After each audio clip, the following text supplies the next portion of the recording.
Assalamualaikum warahmatullahi wabarakatuh. Nama saya Nurwinda dengan NIM 70200122079 dari Prodi Kesehatan Masyarakat. Pada video ini, saya akan menjelaskan tentang lemak dalam zat gizi makro. Lemak. Pada dasarnya, lemak merupakan bagian dari penamaan umum yang dikenal sebagai lipida. Lipida inilah yang menyatukan kelompok lemak jenuh, lemak tidak jenuh, dan kolesterol. Lemak merupakan suatu senyawa kimia tidak larut air yang disusun oleh unsur karbon, hidrogen, dan oksigen. Lemak terdapat pada hampir semua bahan pangan dengan kandungan yang berbeda-beda.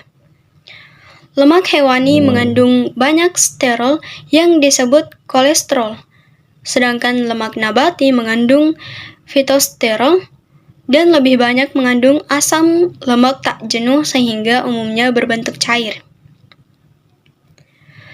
Lemak bersifat hidrofobik atau tidak larut dalam air. Untuk melarutkan lemak dibutuhkan pelarut khusus seperti ether, kloroform, dan benzen. Selanjutnya, asam lemak esensial. Asam lemak esensial adalah komponen lemak yang tersusun atas asam lemak tak jenuh ganda. Jenis zat gizi ini disebut esensial karena tidak bisa dihasilkan oleh tubuh, tetapi diperlukan untuk menjaga kesehatan. Untuk itu, Anda hanya bisa mendapatkannya melalui makanan atau suplemen. Jenis asam lemak esensial ada dua jenis, yakni omega 3 dan omega 6. Asam lemak non-esensial adalah jenis asam lemak yang dapat diproduksi oleh tubuh. Itu berarti tubuh tidak memerlukannya dari makanan. Asam lemak non-esensial memiliki 11 jenis, termasuk alanin, arginin, asparagin, asam aspartat, asam glutamat, sistein, glutamin, glisin, prolin, serin, dan tirosin. Asam lemak non-esensial adalah lemak jenuh atau lemak tak jenuh. Rantai asam lemak dari lemak jenuh hanya mengandung ikatan tunggal antara atom karbon. Lemak jenuh adalah lemak jahat karena menyebabkan aterosklerosis dan penyakit jantung. Adalah klasifikasi lemak, yaitu yang pertama, lemak sederhana atau simple lipids, meliputi lemak netral, yaitu ester asam lemak dengan gliserol. Jumlah asam lemak yang berikatan bisa 1 buah, yang disebut monogliserida, 2 buah atau digliserida, dan 3 buah atau trigliserida. Kemudian, ester asam lemak dengan alkohol berberat molekul tinggi. Contohnya, malam, ester sterol, ester non-sterol, ester vitamin A, dan ester vitamin D. Yang kedua adalah lemak majemuk atau compound lipids. Merupakan ester gliserol dan asam lemak dengan komponen lain seperti fosfat, protein, karbohidrat, dan nitrogen. Klasifikasi lemak ini meliputi fosfolipid yang mengandung fosfat dan nitrogen, contohnya lecitin dan sepalin. Kemudian glikolipid yang mengandung glukosa dan galaktosa, contohnya cerebrosida pada otak. Kemudian lipoprotein atau molekul lemak yang berikatan dengan protein. Dan yang ketiga adalah lemak turunan, yang meliputi asam lemak, sterol atau kolesterol dan ergosterol, hormon steroid, vitamin D, dan garam empedu. Kemudian lain-lain, karotenoid dan vitamin A, vitamin E, vitamin K. Selanjutnya adalah fungsi lemak. Fungsi lemak yaitu yang pertama sebagai sumber energi, kemudian alat angkut vitamin larut lemak, menghemat protein, memberi rasa kenyang dan lezat, memelihara seluruh tubuh, perlindungan organ tubuh, dan lain-lain. Selanjutnya adalah metabolisme lemak.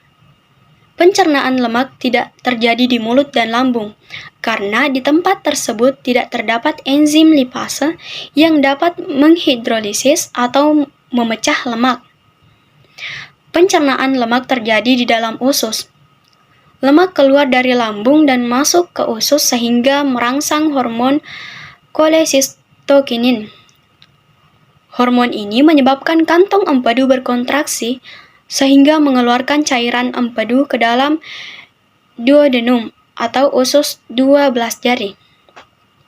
Empedu mengandung garam empedu yang memegang peranan penting dalam mengemulsikan lemak.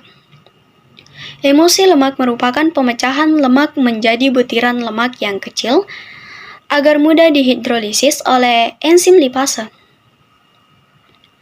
Lipase akan menghidrolisis lemak teremulsi menjadi asal lemak dan monogliserida atau gliserida tunggal.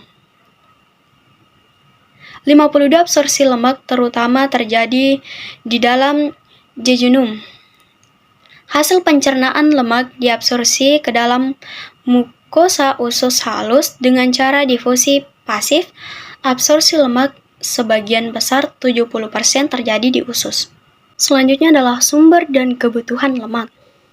Sumber utama lemak dalam makanan didapatkan dari minyak tumbuh-tumbuhan, seperti minyak kelapa, kelapa sawit, kacang tanah, kacang kedelai, jagung, dan sebagainya.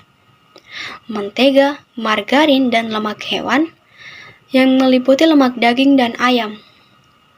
Lemak juga dapat diperoleh dari kacang-kacangan, biji-bijian, krim, susu, keju, dan kuning telur serta makanan yang dimasak dengan lemak atau minyak.